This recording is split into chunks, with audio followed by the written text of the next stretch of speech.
अफसोसनाक खबर आपको देंगे। विहाड़ी में सफाई के दौरान वासा के 2 मुलाजमीन गटर में गिरकर हलाक हो गए हैं। मजीद इस बारे में तफसीलात हासिल करेंगे डॉन न्यूज़ के रिपोर्टर शफकत टप्पी से। शफकत, अपडेट कीजिएगा, वाकया किस तरह से पेश आया?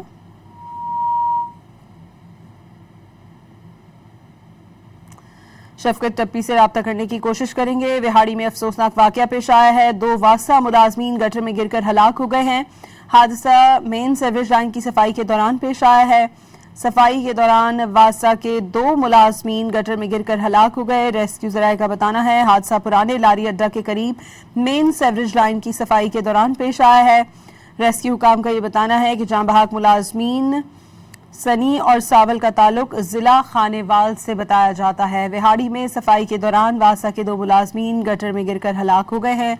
हादसा मेन सीवरेज लाइन की सफाई के दौरान पेश आया है। शफकत टप्पी से राफ्ता बहाल हुआ है। जी शफकत, बताइएगा। जी बिल्कुल, ये अफसोसनाक वाकया जो मुल्तान रोड पे मेन सीवरेज लाइन थी उसमें वाकया हुआ है। ये वासा के 2 मुलाजमीन गटरों की वेंशिंग करने के लिए सुबह सवेरे जब ये खोलने गए तो जब उन्होंने ढक्कन उठाया तो यकदम गैस पड़ी तो एक बंदा नीचे गिर गया, लड़का। तो दूसरे को बचाने के लिए दूसरा लड़का भी उसमें कूद पड़ा। दोनों की मौका पर वो जो बेहोश हो गया वो हलाकत हो गई उनकी। उसके बाद रेस्क्यू 112 भी मौके पर आई, बचाने की कोशिश की, मगर ये जाम बंद ना हो सके। तो ये बताया जाता है कि ये इन्होंने हिफाजती सामान नहीं पहना हुआ था, तो ना ही ठेकेदारों की जानब से ना महकमे की तरफ से इनको हिफाजती सामान दिया जाता है, जिसकी वजह से ये अफसोसनाक वाकया है। इससे पहले भी 16 से ज्यादा अमवात हो चुकी हैं, लेकिन आज तक इन्होंने सबक नहीं सीखा। ठीक है, बहुत शुक्रिया शफकत टप्पी आपका।